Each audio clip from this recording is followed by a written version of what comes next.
Alright, so in this video we're checking out the new PAVO20 Pro, and it is somewhat similar to the PAVO20 that I reviewed a while back. I don't remember exactly.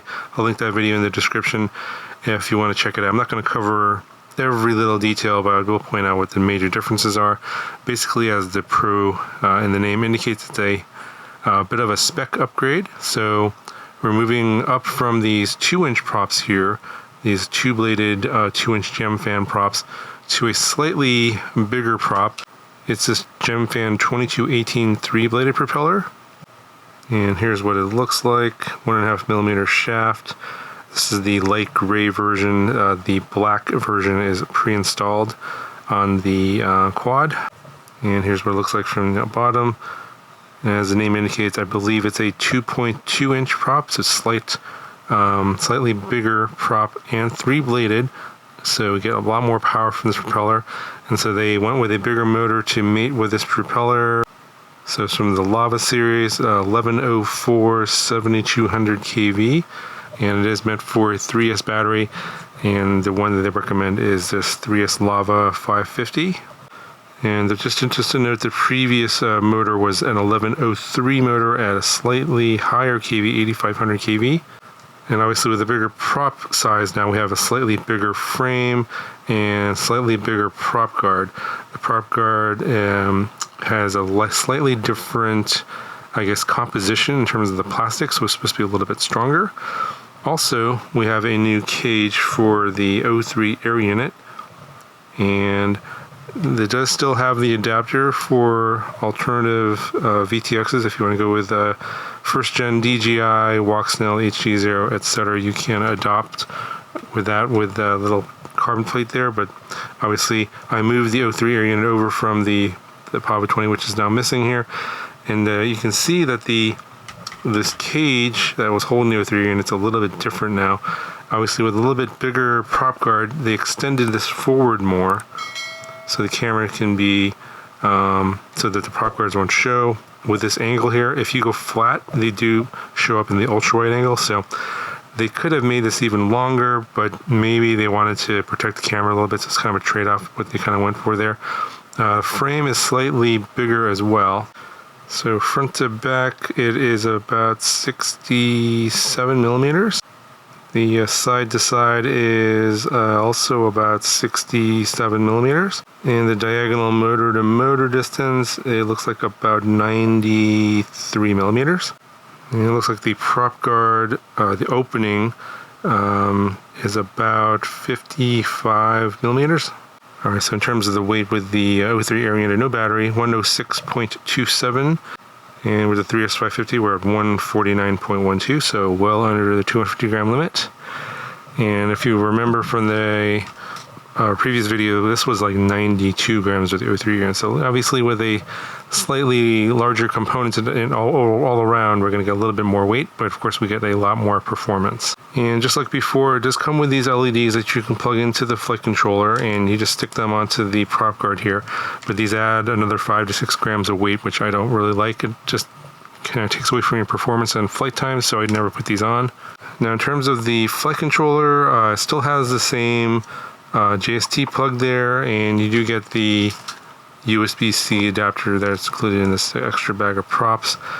I believe it's pretty much the same as before. It's an F405 board, 20 amp Blue Jay ESCs, and this one's the Express LRS version. That does come in a TVS version, which obviously I don't have. I don't like the way the Express LRS antenna comes out here in the front like this. I think I mentioned that in the previous video. I think it's the same here. They haven't changed that. So you can see the antenna is kind of like that. And the reason is because when you put the battery in, it gets slightly blocked by the battery. And so would it be nice if they had like a version that has the UFL connector, and you could put like a T antenna up here in front? That would be ideal. I suppose you could modify that yourself and solder on a UFL connector, though it's not particularly easy. I've done it before, but it's kind of a pain. So they're still sticking with that design. It's kind of, you know, now that they're getting bigger like this, and with this battery, you get a pretty solid 5 minutes of flight time. You can fly pretty far away. Now, I didn't do a range test, but, you know, if you're intending to fly super far away, you should be aware that the antenna placement kind of limits your range in terms of how far you can go. Now overall, as I mentioned, the performance is definitely an improvement over the previous version. I mean, obviously moving to a bigger motor, bigger props, 3-bladed prop, definitely have quite a bit more power. And then I do like these larger 550 3S lava lipos. These are pretty good. Get a lot more energy out of those and a higher C rating. So I was using a G&B battery before, and obviously it was kind of mostly cruising around before, but this one you can probably do a little bit of freestyle, and the pid tune is actually a little bit better in this one. I think the 3-bladed propeller helps a lot. I think when I was flying around the other one, the 2-bladed prop has a little bit lack of authority. So going up to this 3-bladed propeller, I did notice that the flight performance was markedly improved over the PAVO20. So I think they're still going to be selling the PAVO20. So if you're thinking about deciding between the PAVO20 and the PAVO20 Pro, I would rather, I think there's no reason to get the PAVO20. Just go ahead and get the PAVO20 Pro. I think the slight increase in weight is worth the extra power and performance. Now, of course, the slow flying ability on this one is fine as well. The nice thing about the additional power available to you is that if it is windy outside, you are going to be able to fight that wind a little bit better.